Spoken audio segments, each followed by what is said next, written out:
meu nome é Ana Paula e eu convivo com câncer desde 2008. A minha história começou lá em 2008. Eu fui numa dermatologista só para avaliar a pele, para ver como estava, e a dermatologista ela comentou que iria fazer uma pesquisa em uma das minhas pintas. Era uma pinta que estava no meio das minhas costas, ela estava bem próxima a um sinal de nascença e eu não conseguia ver. Essa pinta, ela já estava iniciando um câncer. Só que na época, eu não tinha ideia do que era uma pesquisa, eu não sabia que se tratava de uma análise para uma biópsia, né? E quando eu fui ver o resultado do exame, eu tive alguns contratempos, não cheguei aí e a médica, na sequência, saiu de licença maternidade.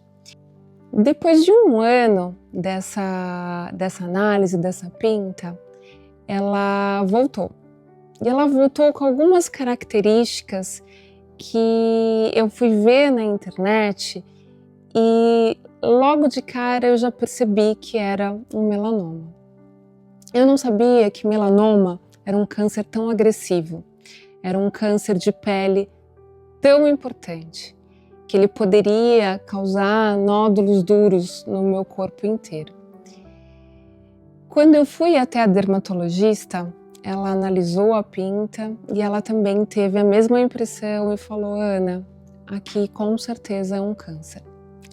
Naquele momento, o meu mundo parou. Eu já tinha o Vitor, com 10 anos de idade, eu queria muito vê-lo crescer e eu senti que naquele momento eu não conseguiria. Mas eu juntei forças e segui. Essa médica tirou a pinta, me mandou para um hospital. Esse hospital ele fez uma ampliação com margem.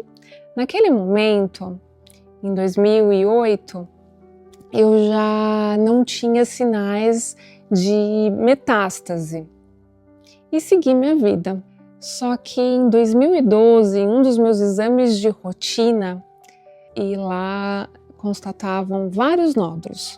Nódulos no pulmão, nódulos no fígado, nódulos no mediastino. Com certeza era um acometimento, ou seja, uma metástase. Em 2012, não existiam tratamentos com tanta eficácia. E apenas existia um estudo de um medicamento, que era um medicamento bloqueador, que ele estaria sendo aprovado pela Anvisa. E eu tentei pela última vez numa médica que aparentemente estava com uma vaga, né? E essa médica, como um anjo, ela conseguiu com que eu entrasse dentro desse ensaio clínico. Eu fiz todos os exames e eu tinha o BRAF positivo para fazer esse estudo. E foi muito bacana, porque logo no início do estudo, logo nos 3 primeiros meses, os nódulos eles tinham reduzido em 30%. Só que em um certo momento, eu estava tomando durante um bom tempo, há mais de 2 anos, o medicamento bloqueador, e aí ele não tinha uma entrada muito importante no sistema nervoso central. Nos meus exames de rotina, eu descobri um nódulo no cérebro, bem na parte motora. Um nódulo que aí sim eu senti todos os sintomas possíveis de um nódulo agressivo no cérebro. Ele começou a dar convulsões parciais e eu optei na época por uma radiocirurgia.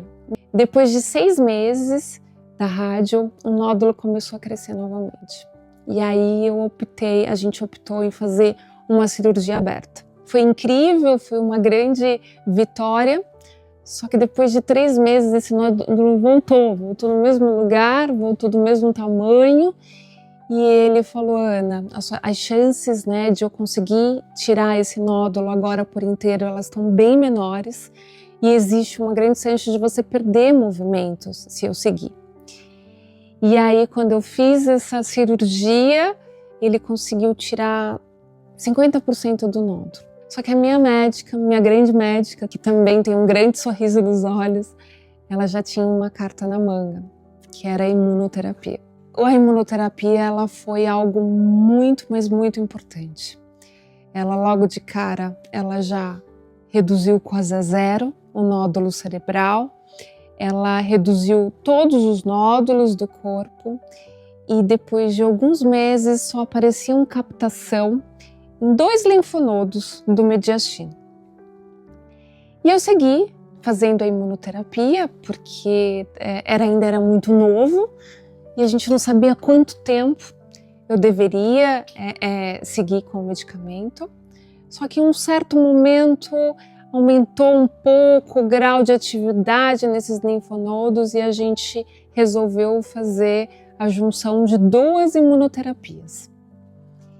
Com essas 2 imunoterapias eu tive uma toxicidade, então eu tive que parar em 3 meses e seguir apenas com uma imunoterapia e eu fiquei assim durante 1 ano. Teve um dia que eu não estava me sentindo muito bem, e aí eu tropecei, machuquei o dedo, parecia que eu tinha quebrado meu dedo do pé, fui até um hospital e o médico virou e falou: Ana, eu vou fazer um raio-x, mas para isso eu preciso saber se você tem chances de estar grávida. E eu falei: não tem chances de eu estar grávida. E ele falou: não, mas eu quero fazer. Eu quero fazer o beta-HCG. E quando ele voltou para falar o resultado, ele voltou com a melhor notícia que eu poderia receber na vida. Que eu estava grávida. Estava gravidíssima. Aquilo para mim foi uma pancada no peito, né? Como que eu poderia estar grávida naquela situação? Eu tinha um relacionamento de 1 ano apenas, né? Com 40 anos, foi algo assim muito, muito impactante.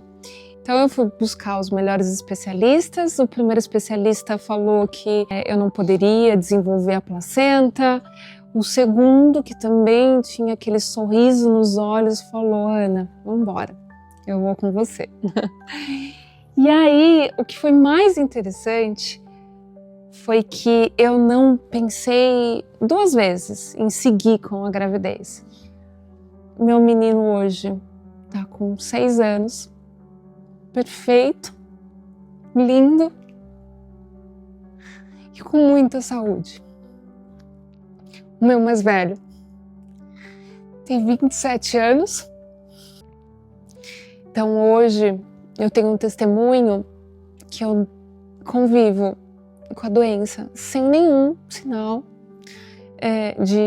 da doença. Alguns médicos falam em resposta completa dela. E eu convivo normalmente, eu tenho a minha empresa, eu tenho a minha vida social, eu cuido muito bem dos meus filhos. Eu sempre, muita fé, muita esperança, porque Deus sabe o que faz. O Melanoma Brasil, ele dá a oportunidade do conhecimento, né? Que muitas pessoas não possuem. Ela te demonstra casos de superação que por muitas vezes você não encontra numa busca na internet. E existe sim, existe a superação para essa doença. Muito obrigada.